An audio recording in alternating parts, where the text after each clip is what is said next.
When I'm able to do it, anytime any player, anybody that played for me gets some accolades or is honored, I want to be there. Those guys, they gave me everything they had every day of the week. They are the guys that changed the perception of Kansas football, at least maybe a little while. But I want to be here for those guys. Those guys that busted their tail and thought of others instead of themselves, believe in the team concept, and I always have time for them. If the Lord allows me to make it, I'll come back when I have to again. Instant success, the work it takes. It's hard. It's hard. I've been asked this question a lot of times, while I was at Kansas and after I left. And, it's tough. When I got here in 2002, I think things are better now in terms of facilities, infrastructure, administrative support. When I got here in 2002, we were down at Wagner, bad facility, really bad, small, cramped, antiquated. There's dozens of high schools in Texas that have better facilities than us.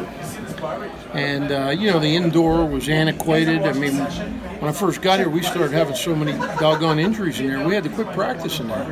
We used it for winter workouts, and that was it. I think now, things have changed. There's a new facility that we got to enjoy for 2 years. You've got a wonderful indoor facility. You've got an athletic director that, has been on turning football around here, hell or high water. And when you're a football coach, you like that. You like that kind of support. And it's tough. Kansas has some other obstacles. Not obstacles, they have some other challenges. Just the perception of just basketball is the only thing that's important here. And as you well know, for a period of time, fans filled this stadium every week. They stood on the hillside. That's not true. Basketball has nothing to do with winning in football in my eyes. I never paid attention to what basketball was doing other than I wanted them to win. I never paid any attention. They get new carpet, we need new carpet. They get their walls painted, that's not how I operate. I was dug in and focused on my players, trying to make them the best I could every day, and our assistant coaches were like that. So the biggest challenge right now for Kansas, I think, is just recent history is a little bit hanging over their head from at a national level. And it was like that when I got here too. You don't pay attention to it.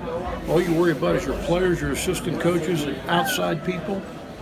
It doesn't matter. At the end of the day, it's us. How much of Kansas have you seen this season since Les Miles? Not much. I saw about a half of the Oklahoma game. And I think, I didn't see the Texas game.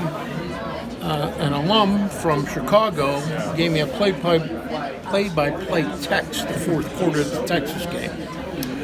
I came here tonight, but I've seen so many people and friends I know.